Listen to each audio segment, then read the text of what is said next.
मित्रों नमस्कार। पूरी दुनिया में एक रिसर्च की गई कि सक्सेसफुल लोगों के अंदर कौन कौन सी क्वालिटीज कॉमन पाई जाती हैं। तो उस रिसर्च का जो रिजल्ट आया उसमें 3 क्वालिटीज ऐसी थी जो पूरी दुनिया में सैकड़ों सक्सेसफुल लोगों के अंदर कॉमन पाई गई। वो 3 क्वालिटीज थी जिसमें से नंबर 1 है सफल लोग, सक्सेसफुल लोग असफलता को सह तो लेते हैं लेकिन उसे स्वीकार नहीं करते हैं, क्योंकि वो जानते हैं कि असफलता केवल एक भटकाव है, ये मंजिल नहीं है। और असफलता को वो एक अस्थायी स्थिति मानते हैं, परमानेंट नहीं मानते हैं। वो जानते हैं कि अंततः वो सफल हो जाएंगे, अपनी मंजिल पर पहुंच जाएंगे। एक आदमी की कहानी बहुत मशहूर है। 21 साल की आयु में वो एक चुनाव हार जाता है। 22 साल की आयु में वो एक व्यापार में असफल हो जाता है। 23 साल की आयु में वो फिर एक चुनाव हार जाता है। 24 साल की आयु में उसकी पत्नी की मृत्यु हो जाती है। 26 साल की आयु में वो मानसिक रूप से डिस्टर्ब हो जाता है और 27 साल की आयु में वो फिर एक चुनाव हार जाता है। 38 साल की आयु में वो सीनेट का एक चुनाव हार जाता है। 42 साल की आयु में वो कांग्रेस का एक चुनाव हार जाता है। 49 साल की आयु में वो उपराष्ट्रपति बनने से वंचित रह जाता है और 52 साल की आयु में वो अमेरिका का राष्ट्रपति बनता है, प्रेसिडेंट ऑफ अमेरिका। वो व्यक्ति था अब्राहम लिंकन। दोस्तों, अब्राहम लिंकन भी अपनी पराजय, बार बार मिलने वाली पराजय से, शर्म से मुंह छिपाकर कहीं अपनी वकालत वगैरह फिर से कर सकते थे, लेकिन उन्होंने समझौता नहीं किया।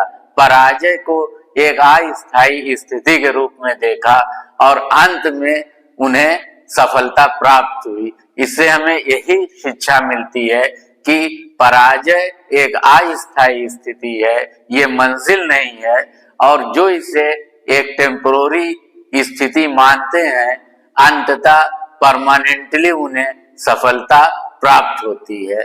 पूरी दुनिया में की गई सैकड़ों लोगों पर जो रिसर्च थी, उसका जो परिणाम आया, उसमें सफलतम लोगों की दूसरी कॉमन क्वालिटीज जो हर सक्सेसफुल पर्सनालिटी में पाई गई, वो थी विनम्रता। तो विनम्र बने, हम्बल बने। विनम्रता के बिना आत्मविश्वास अहंकार बन जाता है और कहते हैं कि जिस शाख पर फल आ जाते हैं वो शाख झुक जाती है। बल्कि मैं तो ये कहता हूं कि जिस शाख में झुकने की क्षमता होती है, फल उसी शाख पर आते हैं। इसको आप इस तरीके से समझ सकते हैं कि एक घुड़सवार जा रहा था तो उसने देखा रास्ते में कुछ सैनिक एक बहुत बड़े गड्ढे को उठाने का प्रयास कर रहे हैं, लेकिन उठा नहीं पा रहे हैं। वहीं पर उनका नायक भी खड़ा हुआ है। तो उस घुड़सवार ने नायक से कहा, आप क्यों नहीं मदद करते? तो नायक ने कहा, मैं इनका कमांडर हूं, मैं क्यों मदद करूं? तो घुड़सवार उतरा और उसने हेल्प किया और उसकी हेल्प से वो गड्ढा सैनिकों ने उठा लिया। लेकिन घुड़सवार जब जाने लगा तो उसने उस नायक से कहा कि अगली बार जब तुम्हें जरूरत पड़े किसी इस तरीके की सहायता की, तो तुम अपने कमांडर इन चीफ को बुला लेना। जब वो घुड़सवार चला गया तो बाद में उस नायक और सैनिकों को पता चला कि वो कोई और नहीं, जॉर्ज वाशिंगटन थे। दोस्तों, वो तीसरी क्वालिटी जो दुनिया भर के सक्सेसफुल लोगों में कॉमन है, वो है ऊंचे दर्जे का आत्मसम्मान, high level of self esteem, high level of self respect. ऊंचे दर्जे का आत्मसम्मान हर सक्सेसफुल लोग में पाया जाता है, क्योंकि आत्मसम्मान से ही व्यक्ति प्रेरित होता है, कार्य करने के लिए प्रेरित होता है। आत्मसम्मान ही उसे जो है उसके अंदर की क्वालिटीज को बाहर लाता है, क्योंकि वो ऐसी स्थिति में नहीं रह सकता जहां वो अपनी ही नजरों से गिर जाए। अपनी नजरों से गिर जाने के बाद व्यक्ति का सेल्फ कॉन्फिडेंस भी लो हो जाता है। इसलिए ये देखा गया कि हर सक्सेसफुल लोगों में सेल्फ रेस्पेक्ट, सेल्फ स्टीम, आत्मसम्मान की भावना बहुत अधिक पाई जाती है। एक लड़की की कहानी है जिसका नाम था विल्मा रुडोल्फ। वो बचपन में ही लकवाग्रस्त हो गई, उसको पोलियो हो गया और डॉक्टर्स ने कहा कि अब ये कभी चल नहीं सकती। उसे ब्रेस पहना दिया गया और वो व्हील चेयर पर बैठ गई। 9 साल की आयु में उसने ब्रेस निकाल दिया और ये तय किया, ये डिसाइड कर लिया, ये संकल्प ले लिया कि मैं जो हूँ धाविका बनूंगी। इसमें उसकी माँ ने उसकी हिम्मत बढ़ाई और स्कूल में उसने दौड़ प्रतियोगिता में भाग लेना शुरू किया। बहुत बार वो अंतिम आती रही, लेकिन एक बार वो स्कूल की दौड़ प्रतियोगिता में प्रथम आ गई। और जब वो कॉलेज में पहुंची तो उसे एक कोच मिल गए जिन्होंने उसका बहुत हौसला बढ़ाया, उसे मोटिवेट किया और उससे पूछा कि तुम्हारा लक्ष्य क्या है। तो उसने कहा कि मेरा लक्ष्य ओलंपिक में गोल्ड मेडल जीतना है।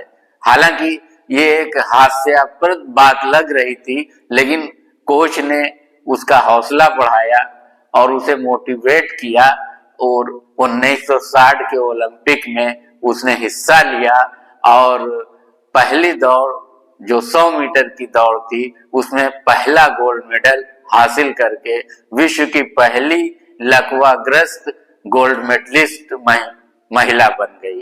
दूसरी दौड़ 200 मीटर की थी, उसमें भी उसने गोल्ड मेडल हासिल किया। तीसरी दौड़ जो रिले रेस थी उसमें भी उसने गोल्ड मेडल हासिल किया और जुत्ता हैती जो कि पूर्व चैंपियन थी उसको हराकर 1960 के ओलंपिक में 3 गोल्ड मेडल जीतकर इतिहास के पन्नों में सुनहरे हरफों में अपना नाम दर्ज करा लिया। दोस्तों, जब एक लकवाग्रस्त लड़की जो है ओलंपिक में एथलीट में गोल्ड मेडल जीतने का सपना देख सकती है, तो हम क्या हैं, आप क्या हैं? क्या हमारे और आपके अंदर वो शक्ति नहीं छिपी है? सबके अंदर वो शक्ति छिपी है दोस्तों, लेकिन उसको जगाने की जरूरत है, संकल्प की जरूरत है, डिटर्मिनेशन की जरूरत है। ये सारी चीजें तभी आती हैं जब ये 3 क्वालिटीज को आप सीखेंगे, जिसमें पहली क्वालिटी है कभी हार न माने, हार को सह लें लेकिन हार को स्वीकार न करें। दूसरी क्वालिटी है कि हम्बल बने, विनम्र बने और इस तरीके से अपने व्यवहार को रखें कि हर कोई आपको पसंद करे। लोकप्रियता की कुंजी भी यही है। और तीसरी क्वालिटी, जैसा कि मैंने बताया, सेल्फ रेस्पेक्ट पैदा करें, सेल्फ स्टीम पैदा करें, अपनी नजरों में अपनी इज्जत को बढ़ाएं, तभी दुनिया की नजरों में आपकी इज्जत बढ़ेगी, तभी आप सफल हो सकते हैं, तभी आप कामयाब हो सकते हैं, तभी आप अपने सपनों को पूरा कर सकते हैं। बहुत बहुत धन्यवाद। आशा करता हूँ, विश्वास रखता हूँ कि चैनल को आप सब्सक्राइब करेंगे और लाइक करेंगे। बहुत बहुत धन्यवाद। नमस्कार।